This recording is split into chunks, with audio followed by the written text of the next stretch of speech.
My name's Ruby James and I'm in grade 9 at Kirwan State High School. Anzac Day is very special to me because my great-grandfather fought in Gallipoli and on the Western Front. I have an excerpt of his diary and what he went through when he fought at war. My great-grandfather, Bernard George James, was working as a carpenter, and when he was just 19 years old, he signed up to join the Australian Imperial Forces on the 19th of April 1915, just 6 days after the Anzac landing. From the moment he enlisted, he kept a handwritten diary of his 3 years fighting in World War I, firstly in Gallipoli and then onto the Western Front to fight the Germans. Today, I'm going to share with you some of the entries that give you an insight of what it was like fighting in Gallipoli, a treacherous battle that claimed the lives of 8,709 young Australians and another 2,701 New Zealanders, as well as 46,000 Australian lives lost on the Western Front. For me, Anzac Day is a time to remember and to be grateful for the enormous sacrifice that these men and women made for the future of our country. And my great-grandfather's diary reminds me of what they experienced during this tough time. My great-grandfather was a signaller in the 26th Battalion, whose job was to be close to the frontline troops, providing signal communications back to his company and battalion headquarters. Wired telephones were also used where possible. However, this was a dangerous job due to enemy shelling whilst the wire was run out. After many months of training in Egypt, and now fighting in Gallipoli, he writes on the 29th of October, "Here we are, leaving for the trenches in about 4 days' time. Lindsay and I go for a morning swim, and the snipers were remarkably active. They followed us right from the beach till we came to cover. The bullets bit the dust in front and all around us." Day after day, he continues to write about life in the trenches and everyday tasks he performs as a signaller.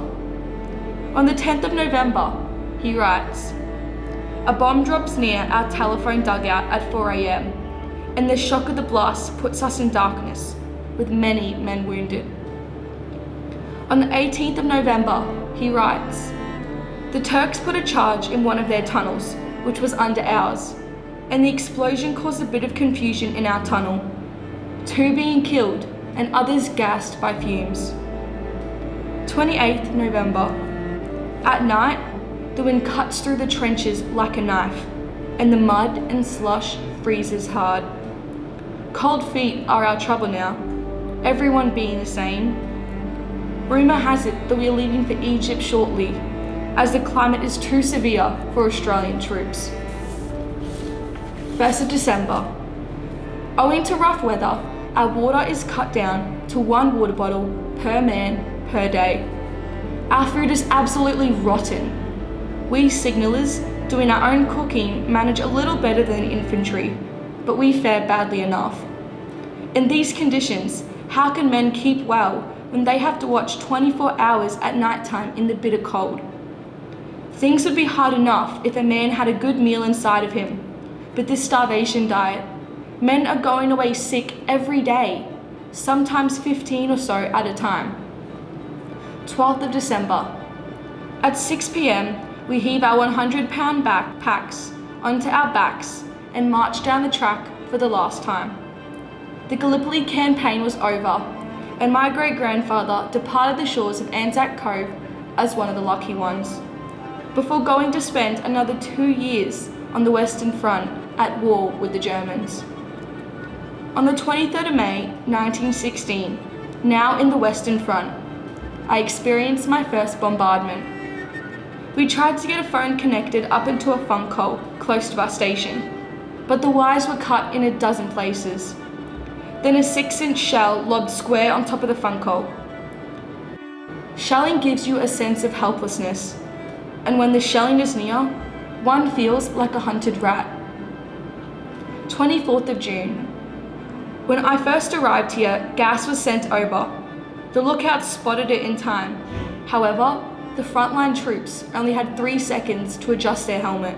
A great number were caught and died awful deaths, or endured frightful agonies, which left them permanently weak-lunged. Days go on, and he writes of fellows coming in wounded, some crawling, having been shot in the legs, others with an arm missing, and some using shovels to help them along. Although they were in great pain, they were not downhearted.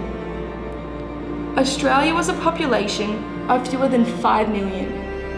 416,809 men enlisted, of whom more than 60,000 were killed, and 156,000 wounded, gassed, or taken prisoner. My great-grandfather survived this horrid war, but his life changed forever. No amount of gratitude could thank those brave, innocent Anzacs who paid the ultimate price to bring peace to the country they loved. They showed love, mateship, selflessness, and unwavering loyalty in all of the battles in the First World War. It is now up to us to ensure that the spirit of the Anzacs live on. We must take responsibility to ensure we create the peaceful world that these soldiers fought for.